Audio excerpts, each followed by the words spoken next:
Está prevista para amanhã a retomada da votação da reforma da Previdência na Câmara dos Deputados. O texto, aprovado pela primeira vez no começo de julho, precisa passar por um segundo turno de votação.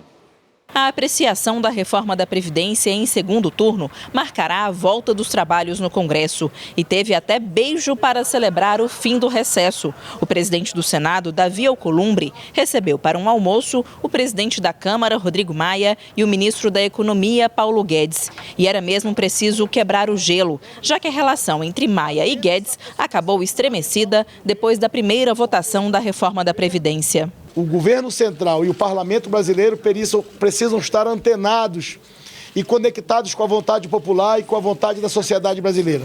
E esse almoço de confraternização e de cortesia promovido por mim como presidente do Congresso Nacional é a demonstração clara que nós estamos juntos em torno de causas que são de um Estado brasileiro, de uma nação e não de um governo. A previsão é que a votação começasse já nesta terça-feira, mas ela pode ser adiada. Ainda falta contar 2 sessões do prazo necessário entre o primeiro e o segundo turno. O programado é que uma sessão tivesse sido contada hoje, mas não houve quórum suficiente. Com isso, restam 2 possibilidades: contar uma sessão na terça e outra na quarta e só começar a votação na quarta-feira à tarde, ou apresentar um requerimento pedindo que esse prazo seja ignorado e começar a votação amanhã à tarde. Mas essa segunda possibilidade gera um desgaste a mais para o governo. As bancadas também já começaram a se movimentar para apresentar novos destaques, que são sugestões de mudança no texto.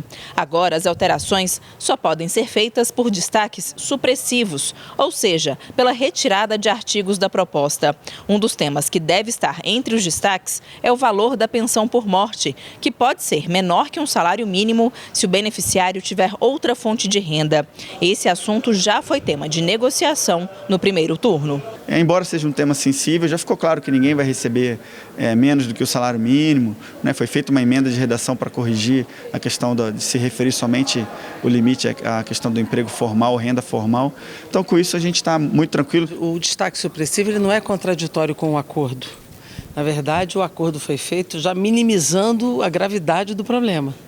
Mas nós precisamos mostrar que o impacto financeiro da pensão de um salário mínimo ele é muito pequeno em relação ao acordo que foi feito. Manter o atual texto constitucional, que é melhor do que o acordo que foi feito, garantindo a pensão mínima de um salário mínimo. Para que o texto seja aprovado, são necessários 308 votos. Depois que a reforma passar pela Câmara, ela ainda terá que ser analisada pelo Senado.